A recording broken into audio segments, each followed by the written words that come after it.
नमस्कार। इलेक्ट्रोहोम्योपैथी के इस तीसरे एपिसोड के प्रैक्टिस ऑफ मेडिसिन के इस क्रम में मैं क्लास नंबर 73 पर बस्ती से डॉक्टर अनिल श्रीवास्तव आप सबके बीच। हमारे कई साथियों ने लगातार व्हाट्सएप पर लिख करके थायराइड बहुत कॉमन हो चला है इस समय में, इस पर चर्चा करने की बहुत इच्छा की थी और मैंने आपसे वादा किया था कि मैं कल पूरा प्रयास करूंगा कि थायराइड पर आपसे चर्चा करूं।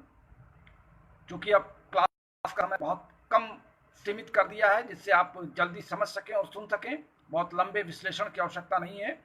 इस नाते थायराइड में मैं आपको बता दूं, थायराइड वास्तव में गर्दन और सांस नली के अगले भाग पर पृष्ठ पर उभरी हुई एक थायराइड ग्लैंड होती है और ये थायराइड ग्लैंड एक हार्मोन्स, थायरॉक्सिन हार्मोन्स का सेक्रेशन करती है। आमतौर से ये ग्लैंड से निकलने वाला हार्मोन्स हमारे शरीर में आयोडीन का नियंत्रण करता है। आयोडीन की बहुत अल्प मात्रा हमें शरीर में ज़रूरत होती है और जब कभी भी इस हार्मोन का सेक्रेशन अधिक होने लगता है तो फिर हमारे रक्त में और लिम्फ में एक अलग विकार आ जाता है, एक अलग डिस्टर्बेंस आ जाता है। उस डिस्टर्बेंस के चलते अनेक रोगों के लक्षण हमारे शरीर में दिखाई पड़ने लगते हैं। हम कोशिश करते हैं आपको कुछ मूल बातों को बताने की कि थायराइड की जो ग्लैंड होती है ये छोटे छोटे गोलाकार फॉलिकल्स की बनी होती है जिसे हम स्ट्रोमा कहते हैं। ये कनेक्टिव टिश्यू या संयोजी ऊतक की बनी होती है और आमतौर से थायरॉक्सिन, इस थायराइड हार्मोन से जो हार्मोन्स निकलते हैं वो तीन प्रकार के हार्मोन्स होते हैं। एक होता है टेट्रा आइडोथायरोसिन, दूसरा होता है ट्राई आइडोथायरोसिन और तीसरा होता है थायरोकैल्सिटोनिन। अब इनके नाम आयोडीन के अणुओं के जोड़ पर रखा गया है। जैसे केमिस्ट्री में या बायोलॉजी में हम जो गिनती पढ़ाते हैं, जैसे 1 2 3 हम पढ़ते हैं गणित में या मैथमेटिक्स में, उसी तरीके से हम केमिस्ट्री और बायोलॉजी में 1 2 3 ना कह करके मोनो मीन 1, डाई मीन 2 या by mean 2, try mean 3, tetra mean 4, penta mean 5, hexa mean 6, hepta mean 7, octa mean 8, known mean 9 and deck mean 10। ये केमिस्ट्री की गिनती है जो बायोलॉजी और केमिस्ट्री में चलती है। जैसे हमको कहीं पर मोनो शब्द हमने इस्तेमाल किया तो मोनो का तात्पर्य होता है एक, अगर हमने ट्राई का इस्तेमाल किया तो 3, टेट्रा का इस्तेमाल किया तो 4। तो ये जो हमने आपको अभी नाम गिनाया, पहला नाम हमने आपको बताया कि टेट्रा थायरो आयोडीन, टेट्रा आइडोथायरोसिन और ट्राई आइडोथायरोसिन और तीसरा है थायरोकैल्सिटोनिन। तो टेट्रामीन 4, जहाँ पर आयोडीन के 4 अणु, इसमें टायरोसिन के अणुओं की जो आयोडीन के साथ जुड़ते हैं, एक एक परमाणु जुड़ता है तो वो T1 कहलाता है, जिसे हम दूसरा नाम देते हैं मोनो आयोडोथायरोग्लोबिन का। यानी जो आयोडोथायरोग्लोबिन का संश्लेषण होता है ये अपने कई टुकड़ों में होता है और इसका पहला जो टुकड़ा होता है वो होता है टायरोसिन के अणुओं में आयोडीन का एक परमाणु जुड़ता है तो उसको हम मोनोथायरोग्लोबिन कहते हैं। जब दो जुड़ जाते हैं जिसमें टायरोसिन के अणुओं में 2 अणु जुड़ जाते हैं तो T1 से वो T2 में चला जाता है और फॉलिकल्स की जो कैपेसिटी होती है वो डबल हो जाती है। तो इस नाते हम थायरॉक्सिन कह सकते हैं T, और जो T4 बनता है वो T2 + T2 का होता है। यानी जब 2 डाई आइडो थायरोग्लोबिन जुड़ जाते हैं तो T4 अर्थात टेट्रा आइडोथायरोसिन बन जाता है। तो इस तरीके से ऐसे आपका ट्राई में T2 + T1 होता है, यानी एक होता है हमारा T2 अर्थात डाई आइडोथायरोग्लोबिन और मोनोथायरोआइडोग्लोबिन। तो जब एक T2 और एक T1 मिलता है तो T3 बनता है, 2 T2 मिल जाते हैं तो T4 बनता है और ये T4 या T3 या आयोडीन और मैंने आपको बताया कि टायरोसिन के मिलने के कारण बनता है। तो जब इस तरीके के हमारे थायराइड ग्लैंड में ये हार्मोन्स विकसित होते हैं तो ये जाकर के काम क्या करते हैं, थायरॉक्सिन मूल रूप से हमारे बॉडी के मेटाबॉलिज्म में जो नियमन होता है, मेटाबॉलिज्म का कंट्रोलर ही होता है। हमारे, और मेटाबॉलिज्म किसे कहते हैं, कैटाबॉलिज्म और एनाबॉलिज्म। यानी कैटाबॉलिज्म शरीर में होने वाली जो क्रियाएं हैं वो कैटाबॉलिज्म की हैं और एनाबॉलिज्म उसका उल्टा है। तो दोनों को मिला करके यानी ऊर्जा का बनना और ऊर्जा का समाप्त होना या खपत होना या ऊर्जा का संश्लेषण होना। माइटोकॉन्ड्रिया में जो ऊर्जा संश्लेषित होती है जब हम कार्य करते हैं, जैसे इस समय हम बोल रहे हैं तो हमारे बॉडी से ऊर्जा का खपत हो रहा है। तो मेटाबॉलिज्म में हम ग्लूकोज, जो रक्त में ग्लूकोज का से हमको एनर्जी मिलती है, वो जो हमारे कोशिकाओं के माइटोकॉन्ड्रिया में संरक्षित रहती है, उसको तोड़ने की प्रक्रिया में मेटाबॉलिज्म की एक महान भूमिका होती है। तो मेटाबॉलिज्म के कंट्रोलर के रूप में हम थायरॉक्सिन को देखते हैं। दूसरा, आंत में ग्लूकोज का अवशोषण, कोशिकाओं में ग्लूकोज की खपत, एमबीआर के दर का नियंत्रण करना है। एमबीआर कहते हैं, एम मीन होता है बीएमआर का नियंत्रण करना, बेसल मेटाबॉलिक रेट। जो हमारे शरीर में मेटाबॉलिक एक रेट, सेट रेट होता है, उससे कम और ज़्यादा होने पर हमारा मेटाबॉलिज्म बिगड़ जाता है। तो बीएमआर यानी बेसल मेटाबॉलिक रेट को भी थायरॉक्सिन हार्मोन्स कंट्रोल करता है। शरीर के टेम्परेचर को ये रेगुलेट करता है, क्योंकि ये एक इसका प्रभाव कैलोरीजेनिक होता है। थायरॉक्सिन हमारे शरीर के वृद्धि में भी सहायक होता है। मेटामॉर्फोसिस तमाम जंतुओं में होता है, जहाँ पे जाइगोट के जल्दी डेवलप करने के लिए हम थायरॉक्सिन हार्मोन्स का प्रयोग करते हैं। अब इस थायरॉक्सिन हार्मोन्स के घटने और बढ़ने से शरीर में कई रोग होते हैं। तो घटने के रोग की चर्चा हम यहाँ नहीं कर रहे हैं। हम थायरॉक्सिन, जो थायराइड आपका बढ़ जाता है, जो आप T3, T4, T5, T6 की जो जांच कराते हैं, जब कभी हमारे शरीर के अंदर थायराइड हार्मोन्स का सेक्रेशन अधिक होने लगता है तो बीएमआर यानी बेसल मेटाबॉलिक रेट की दर तेज हो जाती है, और इससे क्या होता है, हमारा ब्लड प्रेशर बढ़ जाता है, हृदय का संचार बढ़ जाता है, हृदय का पंप रेट, जो पंपिंग करने की या कार्डियक साइकिल की दर है, वो बढ़ जाती है। ग्लूकोज का अवशोषण, ऑक्सीजन की खपत है, और इससे हमारे शरीर में होता क्या है, हमको घबराहट होती है, पसीना होता है, हमारे हाथ पैरों में जलन होती है, गांठों में दर्द होती है, शरीर का भारीपन हो जाता है, शरीर में फैट का डिपोजिशन ज़्यादा होने लगता है। क्योंकि जब थायरॉक्सिन हार्मोन ज़्यादा निकलता है तो आयोडीन का संश्लेषण की दर घट जाती है, और ऐसी दशा में ये आयोडीन हमारे ब्लड में जाने लगती है, तो ब्लड की कैपेसिटी डिस्टर्ब हो जाती है, जिससे लिम्फ और ब्लड के दोनों जो टिश्यू फ्लूइड हैं, वो टिश्यू फ्लूइड अपने नॉर्मल फंक्शन से एबनॉर्मल फंक्शन में आ जाते हैं, जिससे बॉडी का वेट बढ़ने लगता है। बॉडी में कभी कभी ऐसा देखा गया, बहुत से दुबले पतले आदमियों को भी थायराइड की प्रॉब्लम होती है। थायराइड के किसी एक विशेष कारण को हम नहीं ले सकते हैं, लेकिन मुख्यतया 80% ये रोग महिलाओं को देखा गया है। महिलाओं में आमतौर से चिंतन अधिक होता है, और जब हमारा सीएनएस या सेंट्रल नर्वस सिस्टम बहुत ज़्यादा इन्वॉल्व होता है तो सारा का सारा, हमने आपको बताया कि सेंट्रल नर्वस सिस्टम अगर किसी भी रोग में इन्वॉल्व होगा तो उससे प्रॉब्लम क्या होती है कि हमारा जो ब्लड सर्कुलेशन हार्ट से ऊपर की ओर होता है वो डिसबैलेंस हो जाता है, और चूंकि थायराइड ग्लैंड हमारी यहाँ लगी हुई है, तो जब ब्लड सर्कुलेशन ऊपर की ओर बढ़ता है तो स्वाभाविक ही थायराइड ग्लैंड से निकलने वाले हार्मोन्स भी डिस्टर्ब होते हैं। तो आमतौर से 80% बहुत अधिक चिंतन करने वाले, घरेलू तनाव वाली महिलाओं को, या बहुत ज़्यादा डिप्रेशन में जाने वाले या हाइपरटेंशन वाले पेशेंट के थायराइड बढ़ते हुए देखे गए। T4, T3 उनका बढ़ता हुआ देखा गया है। और इसमें फिर हम हमारे जो अंग्रेजी चिकित्सक हैं वो जीवन भर दवा खिलाते हैं और कहते हैं रोग कभी ठीक होने वाला नहीं है, या इनकी दवाओं को आप लगातार चलाएंगे। हम अगर इलेक्ट्रोहोम्योपैथिक दृष्टिकोण से देखें तो हमने आपको बताया ना, अब आप इससे अंदाजा लगा सकते हैं कि थायराइड सक्रियटरी सिस्टम इन्वॉल्व होगा या डाइजेस्टिव सिस्टम इन्वॉल्व होगा। सीएनएस तो आपका इन्वॉल्व होने हुआ है। हमारा जो फार्मूला मैंने आपको बताया था कि सीएनएस, L3 और L2, ये 3 सिस्टम जो मैंने आपके बॉडी बनाए थे। अब विचार ये करना है कि हम L3, T3 या T4 को या आयोडीन को नियंत्रित करने के लिए थायरॉक्सिन हार्मोन्स को, थायराइड की सक्रियता को होम्योस्टेटिस में बनाए रखने के लिए हम किस सिस्टम का चयन करें रोगी के लिए। तो आप देख रहे हैं कि थायरॉक्सिन हार्मोन्स चूंकि BMR metabolic basal metabolic rate का नियंत्रण करता है, तो मेटाबॉलिक रेट को नियंत्रण करने के लिए हमको अपने डाइजेस्टिव सिस्टम कंट्रोल करना पड़ेगा, डाइजेस्टिव सिस्टम की कैपेसिटी को इंक्रीज करना पड़ेगा। तो इस नाते हमको यहाँ पे CNS प्लस L2 इन दोनों का चयन करना पड़ेगा।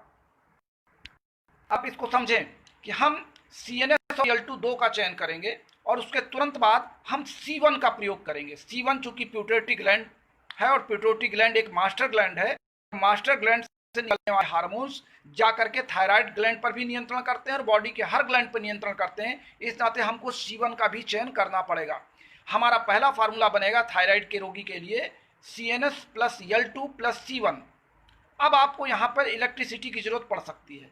अब इलेक्ट्रिसिटी आपको कौन सी देनी है?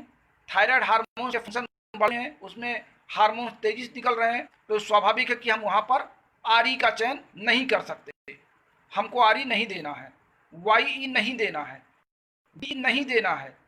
अब हमारे पास बचता है WE। WE चूंकि हमारे बॉडी के टेम्परेचर को रेगुलेट करता है और BMR यानी बेसल मेटाबॉलिक रेट जहाँ पर इंक्रीज होगा वहाँ पे बॉडी का टेम्परेचर भी इंक्रीज कर जाएगा।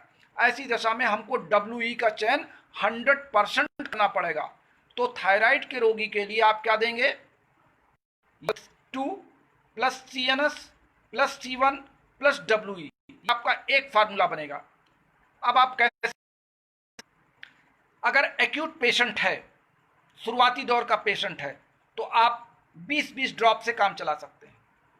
और अगर आपके पास पेशेंट देर से आया है तो पहले उसको आप 40-40 ड्रॉप दीजिए। मेडिसिन का खुराक बढ़ा दिए, क्योंकि आपको एंजाइम्स वहाँ पर ज़्यादा पहुँचाने पड़ेंगे, क्योंकि रोगी बहुत पुराना हो चुका है।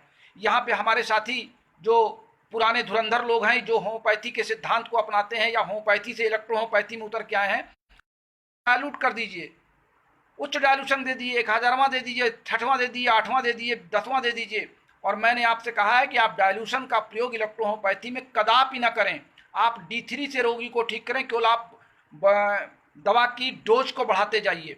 एक्यूट पेशेंट में 30 ड्रॉप्स और क्रॉनिक पेशेंट में 40 ड्रॉप से आप पेशेंट को शुरू करें।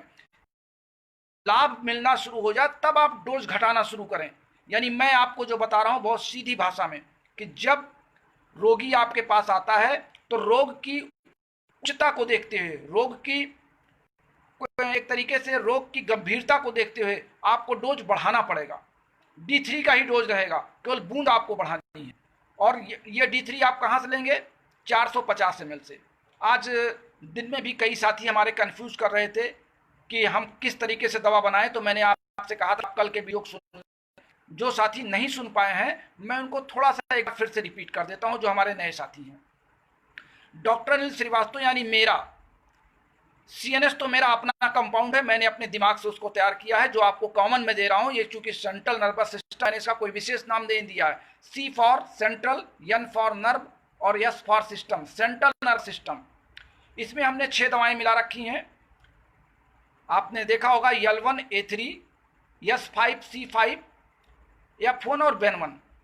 हमने वीडियो में आपको S1 और P1 भी बताया था, तो कई साथी कंफ्यूज कर गए कि हम पहला वाला आपका माने CNS का फार्मूला कि दूसरा वाला माने।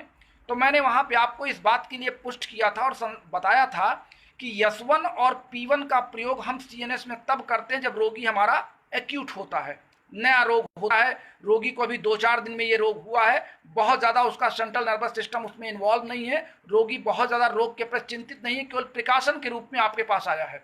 तो वहाँ पे हम S1 और P1 का प्रयोग करते हैं S5 और C5 के स्थान पे। लेकिन जब रोगी आपके पास पुराना रोगी आता है जो उस रोग से मानसिक रूप से भी परेशान है, तो आप वहाँ पे S1 और P1 को अलग कर दीजिए। आप S5 C5 F1 BEN1 L1 A3 ये 6 दवाओं का मिश्रण CNS कहलाता है, और L1 L1 A3 का मिश्रण L1 A3 का मिश्रण L3 कहलाता है। ये 3 मिश्रण आपको मैंने कहा है कि आप अपने टेबल पर बना के रख लीजिए। अब आप बनाएंगे कैसे? अगर आपको उच्च क्वालिटी की अच्छी D3 मिली हुई है, आपका 60 ड्रॉप निकालिए, यानी 1 ग्राम या लगभग 5 ml। मैंने लगभग कहा है, इसका नहीं बता रहा हूं, चूंकि जब ना आपके पास ब्यूरेट है ना पिपेट है, ना आप उतने ड्रॉप गिन पाएंगे, ना उतना आप उसको बैलेंस कर पाएंगे। तो 1 ड्राम, जो पहले कांच वाली शीशी आती जिसमें होम्योपैथिक के डॉक्टर दवाइयाँ दिया करते थे, वो ये जो प्लास्टिक का ड्राम आता है, आप किसी मेडिकल स्टोर से कांच का ड्राम वाली शीशी खरीद लें, ज़्यादा अच्छा होगा। और नहीं तो आप 5 ml निकाल लें। 5 ml इस तरह निकाल सकते हैं, जो सिरिंज आती है, सिरिंज 5 ml की सिरिंज से आप उसको शक कर लीजिए और आप अपने 450 ml के बॉटल में डाल दीजिए। तो 450 ml के बॉटल में जब आप CNS का बनाएंगे तो उसमें 6 दवाइयाँ और 6 दवाइयों का 5-5 ml यानी 30 ml आपको डालना है, आपका CNS बन जाएगा। L2 में आपको 5-5 ml 15 ml डालना है तीनों दवा का, और L3 में भी आपको डालना है। फिर ये जो दवा आपके टेबल पर है, आप इससे, जैसे मैंने बताया कि थायराइड में आपको 30 ड्रॉप देना है, तो इस दवा से आप 30 ड्रॉप उठाइए और एक 30 ml अलग से आप डिस्टिल वाटर लीजिए। उस डिस्टिल वाटर में आप 30 ml इन दवाओं का डाल दीजिए जो मैंने आपको बताया, CNS, C1 और WE, सभी का रेट बराबर रहेगा। और जब आप 30 ml में ये डाल देंगे, यानी 4 दवाएं मैंने आपको बताया, तो 120 ड्रॉप आपको डालना है। 30 इंटू 4, तो 100 ड्रॉप करके उसको हिला करके दे दीजिए। अभी हमारे कुछ साथी पहले कुछ दिन पहले झटकों की बात कर रहे थे कि 50 झटके या 500 झटके ने ये रोग ठीक किया। मैं झटकों पर विश्वास नहीं करता, क्योंकि एंजाइम्स की जो क्रियाशीलता है इस इलेक्ट्रोहोम्योपैथी के मेडिसिन में, वो झटकों पर वेस्ट नहीं करती है। झटके बढ़ाने से उनकी मॉलिक्यूलर वेट, उनका कहना यह है कि अणुओं की गतिज ऊर्जा बढ़ जाती है, लेकिन हमारा यह मानना है कि ऊर्जा कार्य करने के अंदर शरीर के अंदर बढ़ाई जाती है, नहीं शरीर के बाहर। तो शीशी को झटके आप चाहे जितना दे, उसके एंजाइम्स के मॉलिक्यूलर वेट पर या उसकी वेलोसिटी पर कोई फर्क नहीं पड़ेगा। ऐसी दशा में केवल आप उसको मिला दीजिए हिला करके, ताकि चारों दवाइयां आपस में उस 30 ml में पानी में मिल जाएं। फिर रोगी से कहिए कि आप इसको घर ले जाइए। अब जो रोगी को देना है आपको दवा, अब रोगी से कहिए कि इस 30 ml से आप 30-30 बूंद उन्हें पानी में निकालिए और दिन में 4 बार लीजिए, क्योंकि और एक पहला डोज उसको खाली पेट सुबह उठते ही देना है, दूसरा डोज आप 12 बजे के आसपास दिला दीजिए, तीसरा डोज शाम को 4 बजे के आसपास, और 5वां डोज रात में सोते समय कर दीजिए। तो जब आप इस तरीके से, अभी आपका एक कॉम्बिनेशन हमने बताया है, दूसरे कॉम्बिनेशन में हमने आपको बताया है कि WE का प्रयोग हमने करा दिया। दूसरा एक उसको आप देना, चूंकि थायराइड के व्यक्ति को यस्टेन रात में भोजन के तुरंत बाद देना है, और यस्टेन के साथ आपको P1, चूंकि ऑक्सीजन की सप्लाई भी बढ़ी रहे, इस नाते यस्टेन प्लस P1 ये आपको रात में भोजन के बाद देना है। ये दवा जब रोगी को लगने लगे कि हमको कुछ अच्छा आ रही है, तो थोड़ा सा उसको मानसिक रूप से भी आपको समझाना पड़ेगा कि आप चिंतन कम करें, चिंतन समस्याओं को छोड़ करके आप अपने हंसिए बोलिए, ये समाचार सुनिए, पत्रिकाएं पढ़िए, पिक्चर देखिए, थोड़ा सा मनोरंजन करें और घर में पारिवारिक माहौल थोड़ा सा चेंज करें। के रोगी के साथ चिंतन की समस्या बहुत ज़्यादा आती है, तो पहले उसके दिमागी रूप से रोगी को दूर ले जाइए, और इसके लिए ज़रूरी है कि एक अच्छे चिकित्सक के रूप में आप उसको एक समझाने का काम पहले करें, दवा का काम बाद में करें। तो मैं समझता हूं कि आज का ये क्लास थायराइड के रूप में एक इलेक्ट्रोहोम्योपैथिक के दृष्टिकोण से जो मेरे अनुभव में था वो मैंने आपको बताया। कई साथी कमेंट करने लगते हैं कि डॉक्टर अनिल श्रीवास्तव हर रोग पर दवा लिख देते हैं तुरंत, क्या ये हर रोग के विशेषज्ञ हैं? जी नहीं, मैं इसको भी स्पष्ट कर दूं, मैं हर रोग का विशेषज्ञ नहीं हूं, लेकिन इलेक्ट्रोहोम्योपैथी हर रोग की विशेषता जरूर है। इस बात को ध्यान से सुने, डॉक्टर अनिल श्रीवास्तव हर रोग के विशेषज्ञ नहीं है, लेकिन इलेक्ट्रोहोम्योपैथी हर रोग की विशेषता जरूर है। कारण है कि हमारे पास सिर्फ 38 औषधियां हैं, ये अंग की मेडिसिन है, अंग के कार्य क्षमता को बढ़ाने और घटाने की मेडिसिन है, अंग की कैपेसिटी, उनके वर्क फंक्शन को मोटिवेट करने की मेडिसिन है। इस नाते मैं ये दावा करता हूँ कि इलेक्ट्रोहोम्योपैथी में केवल सर्जिकल या एक्सीडेंटल केस को छोड़ के, आमतौर से आप लोग बहुत ऐसे ऐसे रोग हमारे पास भेजते हैं जहाँ पर हमको लगता है कि ये सर्जिकल केस है या ऑर्थोपेडिक सर्जन का केस है, तो मैं आपको लिखूँ कि आप इसको किसी सर्जन को रेफर कर दिए, आप इसमें हाथ मत डालिए। या आप कोई ऐसा केस दिखाते हैं जिसमें आपको प्रयास या उसका परिणाम बहुत देर में मिलने की आशा, तो भी मैं मना, रोग को टच न करें, इसको आप किसी को रेफर कर दीजिए। लेकिन आमतौर से इलेक्ट्रोहोम्योपैथी में हर रोगों को देखने के लिए इन्हीं 38 दवाओं में केवल आपको अपने फिजिशियन माइंड की ज़रूरत होगी। आपको एक जो जिसको आप कहते हैं कि चिकित्सा दिमाग की, कि आप दिमाग लगाएं और निश्चित रूप से आपको सफलता मिलेगी। अभी मैं एक रोग पर प्रयोग कर रहा हूँ, उस रोगी को, वो रोगी मेरे पास महाराजगंज जो बस्ती से लगभग 122 किलोमीटर दूर है, वहाँ से हमारे चिकित्सक, अभी मैं उनका नाम नहीं बताऊंगा, उन्होंने एक रोगी मेरे पास रेफर किया था ट्रायल बेसिस पर। रोग बहुत ही गंभीर है और मैं स्वयं भी आश्वस्त नहीं था कि मैं इसमें सफलता पाऊंगा। शुरुआती दौर में 5-6 दिन रोगी ने मेरे ऊपर बड़ी कंप्लेंट किया डॉक्टर से कि आपने मुझे कहाँ भेज दिया। मैं डॉक्टर को कहता रहा कि आप उनको आश्वस्त रखिए, निश्चित रूप से सफलता मिलेगी, मुझे ऐसा पूरा विश्वास है। और आज 17 दिन उस व्यक्ति को दवा खाते हुआ, आज मैंने उसकी वीडियोग्राफी मंगाई और वीडियो मैंने देखा कि जिस कंडीशन में मैंने उसके रोग को देखा था, उससे लगभग 50% मैं उसको रिस्पॉन्स दे चुका हूँ। और आगे चूँकि यहाँ पर लॉकडाउन की बड़ी विषम स्थिति है हमारे बस्ती में और लगभग 3/4 शहर लॉकडाउन में बंद है, इस नाते मैं रिस्क नहीं ले रहा हूँ कि मैं दूर के पेशेंट को अपने पास बुलाऊँ। मैंने उनको स्थानीय डॉक्टर से कुछ दवाएं प्रिस्क्राइब की हैं कि आप उनको देते रहिए और बुधवार को मैं उस पेशेंट को फिर अपने पास लाऊंगा। जब मुझे उस पर सफलता मिल जाएगी तो मैं आप सबको अपने उसके पहले दिन का वीडियो, और जब लाभ उसे मिल जाएगा तो उस दिन का वीडियो मैं आपको दिखाऊंगा कि इलेक्ट्रोहोम्योपैथी में चमत्कार किस तरह होते हैं। और बड़े बड़े इलेक्ट्रोहोम्योपैथी के अनुसंधान केंद्र जो सिर्फ रुपया कमाने के दृष्टिकोण से अपना प्रचार और प्रसार ऑनलाइन और टीवी पर और फेसबुक पर और यूट्यूब पर कर रहे हैं, उनके गाल पर एक तमाचा होगा। अभी ना मैं आपको रोग बता रहा हूँ, ना मरीज का पूरा ब्यौरा दे रहा हूँ। जब मैं सफलता पालूंगा तो मैं आपको बिल्कुल डंके और धूम धड़ाके के साथ आपको बताऊंगा कि एक छोटा इलेक्ट्रोहोम्योपैथिक चिकित्सक होकर के मैंने किस रोग पर करिश्मा किया है इलेक्ट्रोहोम्योपैथी का। और ये रोग आप सबके लिए फिर मैं उसका फार्मूला बताऊंगा और फिर आप देखिएगा कि ये बड़े बड़े अनुसंधान केंद्र वाले, नाम लेना आप किसी का ठीक नहीं है, सब अपने आप धीरे धीरे शांत हो जाएंगे। ये जितने भी आलोचक हैं मेरे, वो इस बात को नहीं समझ पा रहे हैं कि मैंने ये आत्म प्रेरणा से क्लास शुरू किया है। न मेरा पैसा कमाने का उद्देश्य था और न पैसा मैं कमा रहा हूँ। जिन लोगों ने ऑनलाइन बुकिंग अपने पुस्तक की है, उनकी सबकी डायरी मेरे पास नोट है। 122 लोगों के नाम मेरे पास किताब के लिए बिल्कुल इनरोल्ड है और कुछ लोगों के अभी बैंक से हमको अकाउंट क्लियर नहीं हुए हैं। ये सब की धनराशि किताब छपने तक एक नया पैसा मैं उसमें से भी नहीं दूंगा। हमारे कुछ साथियों ने हमको बेहतर प्रसारण के लिए, कुछ अच्छे संसाधन जुटाने के लिए कुछ और सहयोग कल से और आज तक किया है। मैं उस पैसे का उपयोग निश्चित रूप से 5 या 6 तारीख को लॉकडाउन खुलने के बाद एक बेहतर प्रसारण के संदर्भ में किसी अच्छे एपरेटस के लिए मैं उसका उपयोग करूंगा और तब आपको बेहतर प्रसारण में दे सकूंगा। आप सब साथियों का बहुत बहुत धन्यवाद, बहुत बहुत सहयोग के लिए आभार। अब मैं जल्दी से आपके नाम पढ़ दूं। हमारे पास डॉक्टर NP नाथ जी हैं, डॉक्टर नरेंद्र नाथ, डॉक्टर SK यादव, संजय एकला, doctor SK Yadav, Arun Kumar,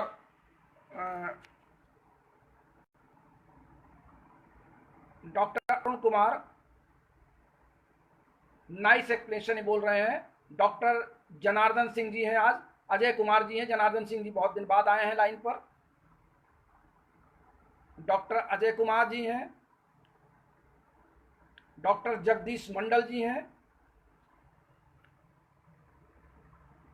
doctor VK Srivastava, Jitendra Kumar Singh Chauhan जी, नरोत्तम जी हैं, शशिकांत भरद्वाज जी हैं, रविकांत द्विवेदी जी हैं। शशिकांत भरद्वाज जी 2 बार आ चुके हैं और चूंकि नाम खिसक जाते हैं आपके, इस नाते मैं जल्दी जल्दी के श्रीवास्तव इलेक्ट्रोहोम्योपैथ हैं, शशिकांत जी हैं, संजय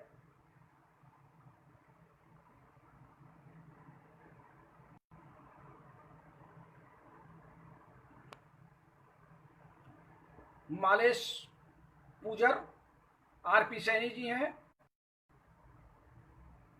मकवाना भगवान जी हैं, ये आज पहली बार संभवतः हमारे लाइन पर आए हैं।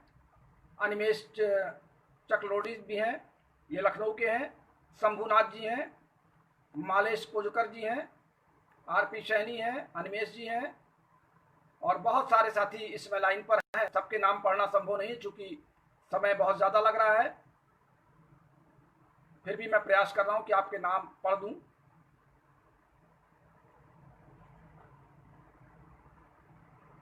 तो आप सभी साथियों का बहुत बहुत धन्यवाद, बहुत बहुत आभार कि आपने अपना अमूल्य समय हमारे इस लेक्चर के लिए दिया।